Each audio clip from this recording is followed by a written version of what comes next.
Magandang gabi, Oriental Mindoro. Mula sa Balwagang Pambalitaan ng Tamara Vision Network, ako po si Angel Malikdan at ito po ang TVNet Weekend Report. Ikalabing-4 ng Disyembre taong 2024. At sa ulo ng ating mga balita, MOA signing ng operationalization ng URSFP isinagawa. 2 bahay na tupok sa naganap na sunog sa Barangay Bayanan, Lungsod ng Calapan. At wage increase para sa mga manggagawa ng Mimaropa aprobado na. Ibigay ang maximum satisfaction ng pamilya at sa negosyo dahil tuloy-tuloy pa rin ang high-quality service mula sa una at pinagkakatiwalaan sa fast internet connection plus cable TV sa buong Mindoro, ang Tamaraw Vision Network. Serving to the max, sa TVNet kami. Una sa Mindoro, TVNet pa rin. For inquiries, magpunta na sa pinakamalapit na TVNet office sa inyong lugar.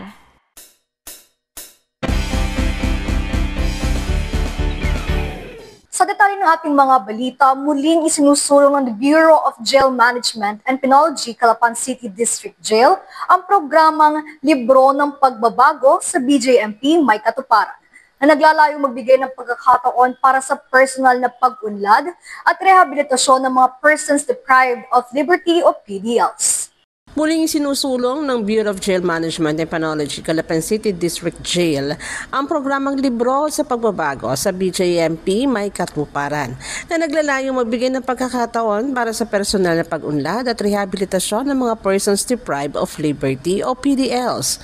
Nilalayon din itong isama ang mga aktibidad sa pagbabasa bilang isa sa mga opsyon para makakuha ang mga PDLs ng time allowance for study, teaching and mentoring o TAS-TM na maaaring magpababa ng oras sa pagkakulong at magpapadali sa decongestion bunga ng maagang pagpapalaya kasama ng rehabilitasyon sa pamamagitan ng edukasyon at mga kasanayan sa bukasyonal.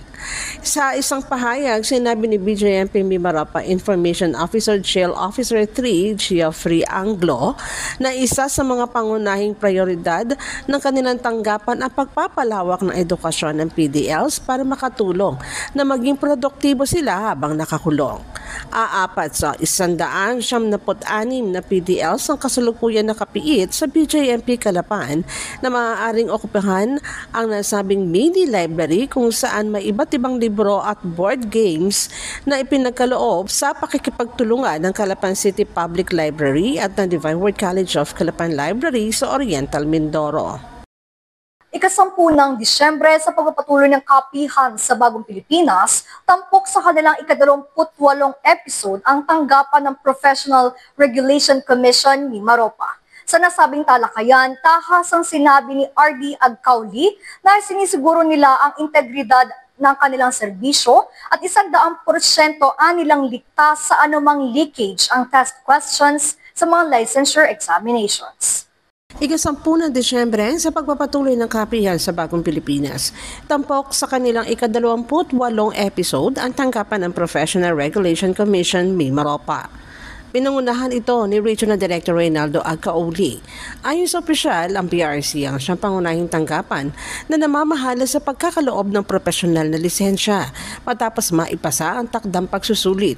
Kaakibat ng pagkakaloob ng lisensya ay ang mga panuntunan o regulasyon para sa mga profesional sa layuning higit na pag-ibayuhin, palawakin at protektahan ng isang propesyon, ganun rin ang mga mamamayan. Sa nasabi pa ring talakayan, tahasang sinabi ni R.D. Agcauli na sinisiguro nila ang integridad ng kanilang serbisyo at 100% anilang ligtas sa anumang leakage ang test questions sa mga licensure examinations. Hamon rin sa kanilang tanggapan ang kakulangan sa bilang ng kawani at ang internet connection lalo na sa panahon ng eksaminasyon. Ganun pa man nila ay ginagawa nila ito ng paraan at patuloy na nagsusumikap na matugunan ang mga ito. Pahayag pa rin ni RD Agcauli, bagamat mayroon na silang tanggapan sa lungsod ng Calapan, ay nakalatag na aniya ang pagtatayo ng bagong service center sa pakikipagtulungan sa pamunuan ng Mindoro State University o MINSU. Sa huli, nagpasalamat rin ang nasabing tanggapan sa Philippine Information Agency MIMAROPA na nabigyan sila ng pagkakataong mailahad ang kanilang mga programa at proyekto kung saan ay layo nilang higit na palakasin at palawakin ang kanilang serbisyo sa rehiyon. Samantala, sa layuning makapaglingkod ng higit sa propesyon nila bilang mga guro, muling nagsagawa ang SEDBRO ng Christmas Outreach Program kung saan ay 15 mga batang mag-aaral ang muli nilang nahandugan ng kasiyahan. Lumipas man ang maraming taon, hindi kumukupas ang diwa ng Pasko para sa grupong SEDBRO o ang Calapan East District Brotherhood. Grupo ng mga lalaking guro ng Calapan East District na nabuo ang samahan sa layuning makapaglingkod ng higit sa propesyon nila bilang mga guro. 16 na taon na ang SEDBRO na isa sa katuwang ngayon na naturang distrito sa pagpapayaman at higit na pagpapaunlad ng mga paaralan sa lungsod ng Calapan. Ika-7 ng Disyembre, muling pumili ang SEDBRO ng 15 batang mag-aaral sa pangunguna ng presidente nito na si Shing Aclon mula sa M. Calao Memorial School kung saan ay hinandugan nila ang mga ito ng simpleng aguinaldo at kasiyahan. Bukod sa kasiyahan ng paglalaro sa playhouse ng isang mall sa lungsod, masarap na pagkain sa isang kilalang food chain. Nagsagawa rin ng grupo ng mga palaro at dagdag pa dito, hindi rin nawala ang gift giving. Hindi naman maikubli ang kasiyahan ng mga bata na nila ay napaaga ang Pasko para sa kanila. May ilan sa mga ito na unang beses na nakapasok sa mall at unang beses ring nakapaglaro sa isang playhouse. Ayon sa grupo, mula sa kanilang ambagan ang pondo na kanilang ginamit para sa naturang proyekto na dinagdagan pa ng kontribusyon mula sa mga instant ninongs ng SEDBRO. Sa taong ito, higit na lumaki ang bilang ng mga miyembro kung saan ay may mga kasapi na rin sila mula sa iba't ibang paaralan ng distrito. Tumatayo naman bilang advisor consultant ng SEDBRO si Calapan East District Supervisor Nicanor Alcañeses. Masayang umuwi ang mahigit sa 15 bata na inimbitahan ng grupo. Isa nilang maagang pamasko ang kanilang tinanggap at lubos silang nagpapasalamat.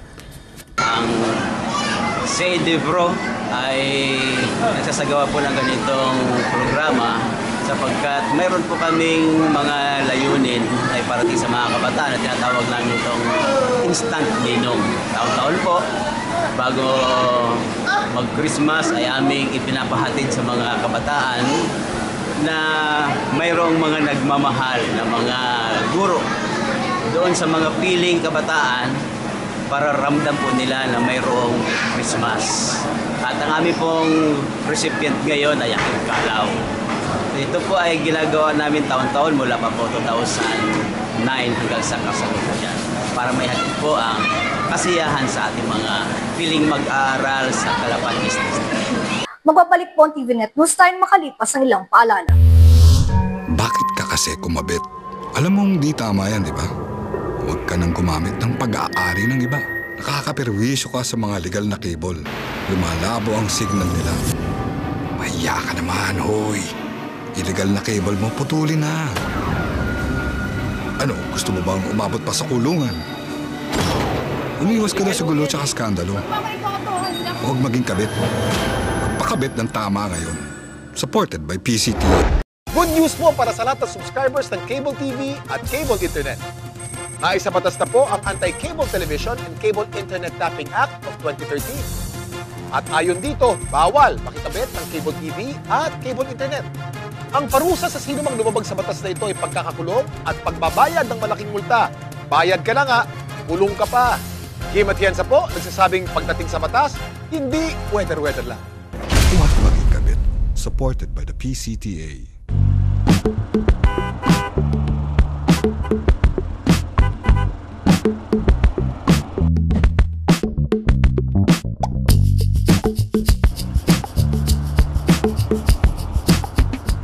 Ibigay ang maximum satisfaction ng pamilya at sa negosyo dahil tuloy-tuloy pa rin ang high-quality service mula sa una at pinagkakatiwalaan sa fast internet connection plus cable TV sa buong Mindoro, ang Tamaraw Vision Network.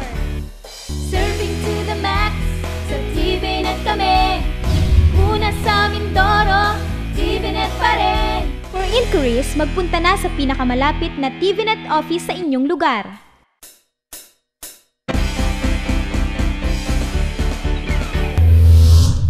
Sa pagpapatuloy na ating mga balita, ika-10 ng Disyembre, ginanap sa Sangguniang Panlalawigan Session Hall ang ceremonial signing of Memorandum of Agreement of the operationalization of the Unified Aftercare Referral Monitoring System and Program for Former Persons Deprived of Liberty in the City of Calapan and Oriental Mindoro Province. Ika-10 ng Disyembre, ginanap sa Sangguniang Panlalawigan Session Hall ang ceremonial signing of the Memorandum of Agreement of the Operationalization ng Unified Aftercare Referral Monitoring System and Program for Former Persons Deprived of Liberty in the City of Calapan and Oriental Mindoro Province. Pinangunahan na nasabing gawain ni DOJ Parole and Probation Administration Mimaropa Director Janet Padua kasamang ilang pang opisyales sa nasabing tanggapan, Calapan City Mayor Malu Murillo, Acting Provincial Administrator Attorney Earl Turano at ilang pang mga kinatawan ng mga konsernadong ahensya ng gobyerno at stakeholders. Naging panauhing pandangal naman dito si Department of Justice Undersecretary Deo Marco. Layo na nasabing programa na magkaroon na nagkakaisang pagkilos at pagsubaybay sa mga programang binabalangkas para sa mga former PDLs na nagbabalik sa kanilang komunidad at palakasin ang mga estratehiyang gagabay sa kanila upang maging mga produktibong mamamayan. One of the problems that we have in the entire city is monitoring our PDLs after they have been released from confinement. One of the initiatives crafted to resolve this is through a memorandum of agreement for the operationalization of the Unified Aftercare Referral Monitoring System for former PDLs, which we have been refining since 2020. This model addresses issues often encountered by the PDLs before and after confinement. This is through specially curated programs that would improve the monitoring of the PDLs after their release. With this new monitoring system, we ensure that the PDLs receive the holistic care promised by a society fully committed to justice. So, dadalhin po natin to sa mundo ng digitalization. Sa takdang panahon. March, yours truly will submit again a proposal for the digitization. At ito po ay magaganap ulit at ibibigay ng Mimaropa unang-una na sa Calapan City, galing kay Mayor Murillo. Sama-sama tayo, gagawin natin ito. Marami pa po tayong gagawin at simula pa lang ito. Nung nakikita po natin yung picture, di ba ang saya-saya? At lalo na po, nung nakita po natin na totoo, napasok na to sa Philippine Development Plan 2023-2028. Matapos ang MOA signing, ginanap naman ang signing of Pledge of Commitment at ang Official Declaration ng Systems Operationalization sa lungsod ng Calapan at lalawigan ng Oriental Mindoro. Isang sunog ang sumiklab na tumupok sa 2 bahay sa Barangay Bayanan 1 sa lungsod ng Calapan, ika-11 ng Disyembre. Wala namang naiulat na nasawi o lubhang nasugatan sa naturang insidente. Narito ang report. Isang sunog ang sumiklab na tumupok sa 2 bahayan sa Barangay Bayanan 1 sa lungsod ng Calapan, ika-11 ng Disyembre. Base sa ulat ng BFP Calapan City Station, ganap na 7:48 ng umaga nang nabanggit na petsa nang matanggap nila ang report na agad rin nilang nirespondihan. 8:33 ng umaga naman nang idineklara ang fire out. Wala namang naiulat na nasawi o lubang nasugatan sa nasabing insidente. Tinataya namang umaabot sa 50,000 piso ang estimated damages ayon pa rin sa BFP Calapan. Samantala, 3 fire trucks ang rumisponde sa sunog. Matapos ang pangyayari, patuloy naman ang pagbibigay paalala ng BFP sa publiko ng iba yung pag-iingat laban sa sunog.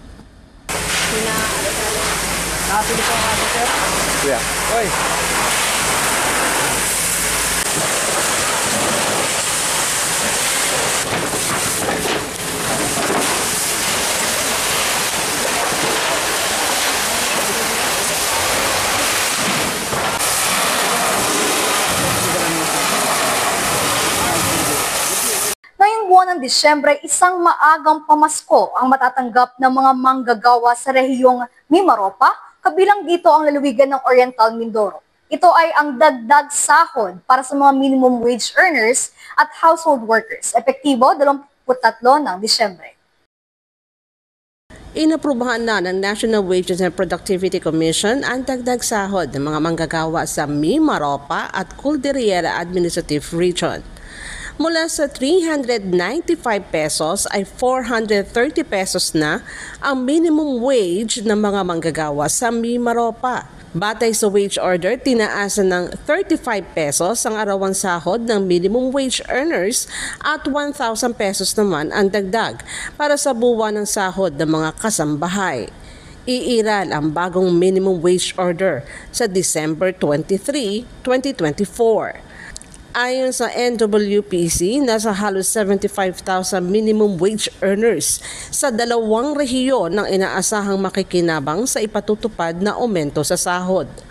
Bago pa man aprubahan ng aumento ay nagsagawa rin ng serye ng konsultasyon ang RTWPB Mimaropa sa bawat probinsya kung saan ay parehas nilang dininig ang karaingan ng mga employers at employees. Ganun rin ang pagkonsidera sa mataas na presyo ng bilihin at ang araw-araw na pangangailangan ng mga manggagawa. Binigyan puwang din nila dito ang mga hamon at balakid rin na kinaharap ng mga employers. Matatandaan na Disyembre ng nakaraang taong 2023 ang huling beses na nagkaroon ng wage increase order ang Mimaropa. Iba pang mga balita sa aming pong pagbabalik.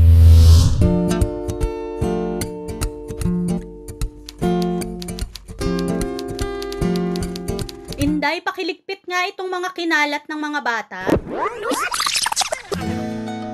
Noon, gusto ko makapag-aral. Pero walang oras dahil full-time ang trabaho ko. Pero ngayon, dahil sa online classes ng Solar Learning at DepEd Alternative Learning System, natupad na ang pangarap kong makapag-aral. Good day, ka-learners! Welcome to another episode. Hindi ko na kailangan pumasok sa eskwelahan. Nakakapag-aral ako sa oras na gusto ko. Anytime!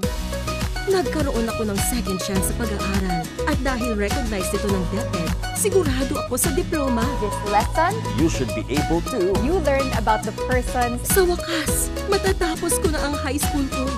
Ay, salamat din nga pala kay ate. Ina-sponsor niya ako na ma-enroll sa Solar Learning.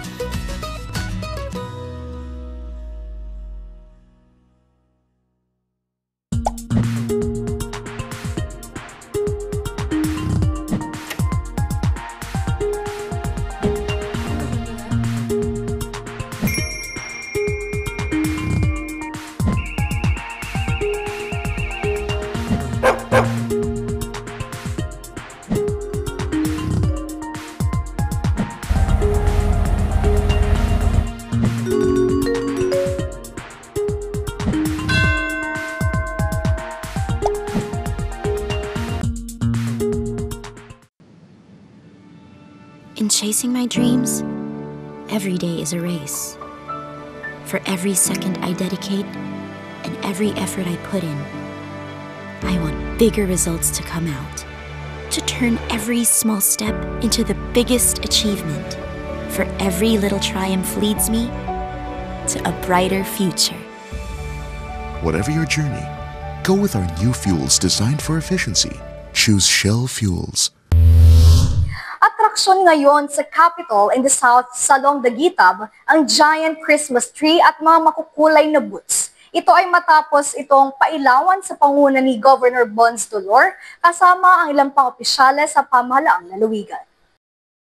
Ika-9 na Disyembre, opisyal ng pinailawan ang Salong Dagitab Christmas Festival sa Capitol in the South sa bayan ng Rojas.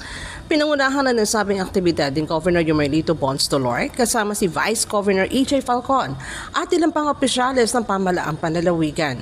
Sinaksihan rin ito ng ilang pang lokal na opisyales sa ikalawang distrito sa pangunguna na ng Rojas LGU.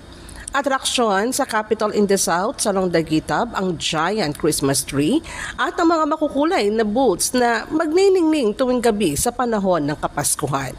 Kasunod dito ang pamamahagi ng regalo sa mga bata na lubos na ikinasaya ng mga dumagsang chikiting sa nasabing okasyon. Mabibili naman ang iba't ibang produktong Mindoro at mga pagkain sa paligid nito, katulad sa lungsod ng Calapan.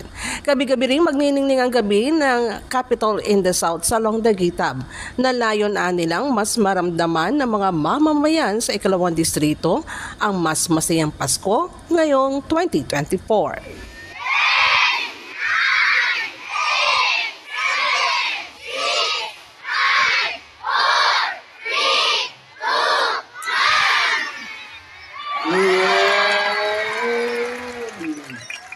May ilaw na.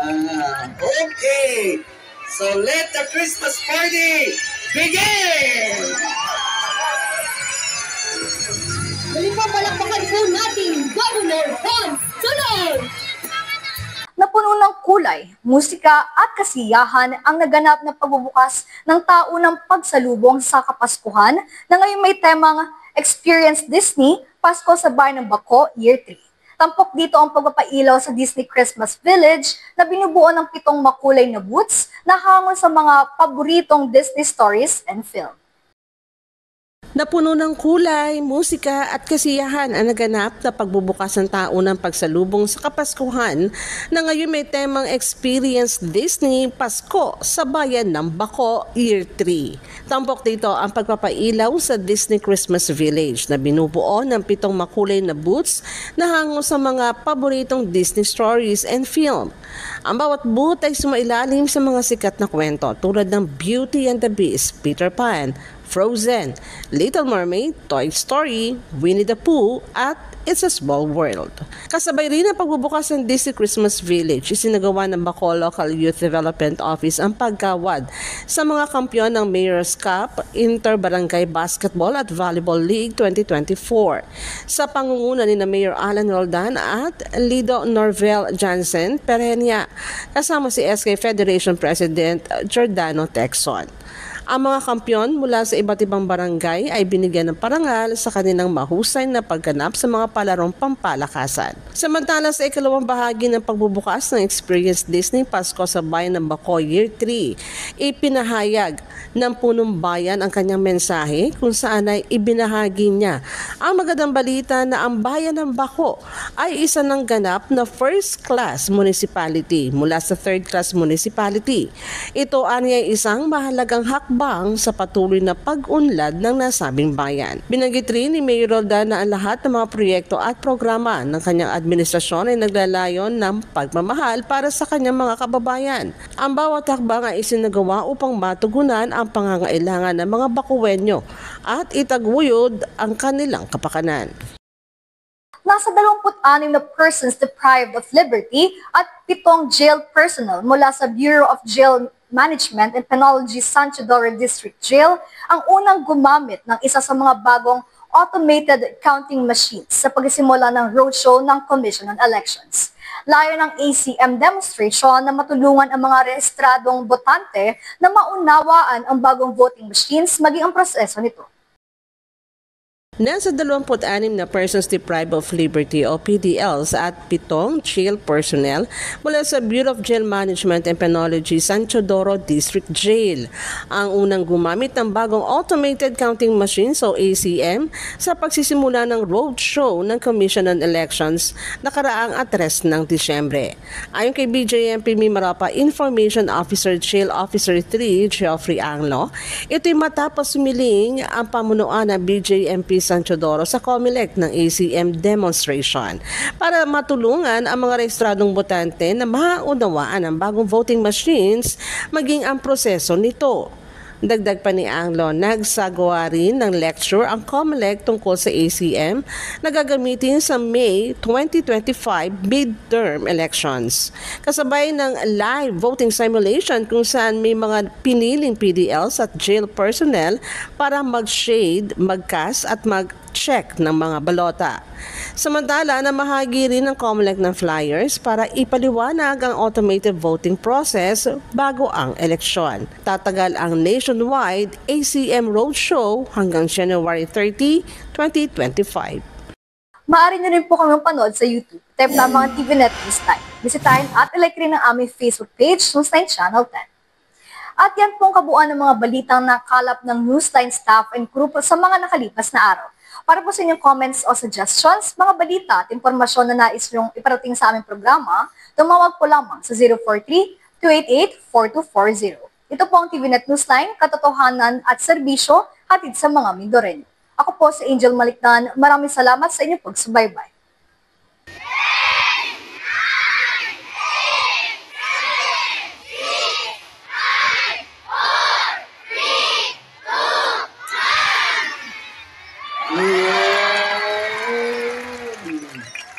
May ilaw na.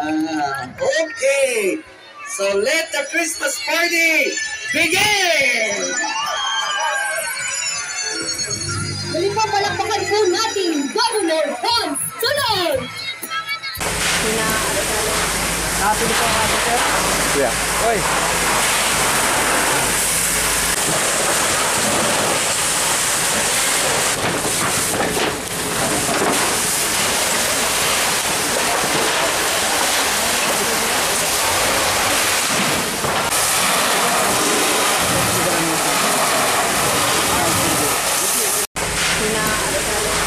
Nakapili po ang ating sir? Yeah. Oy!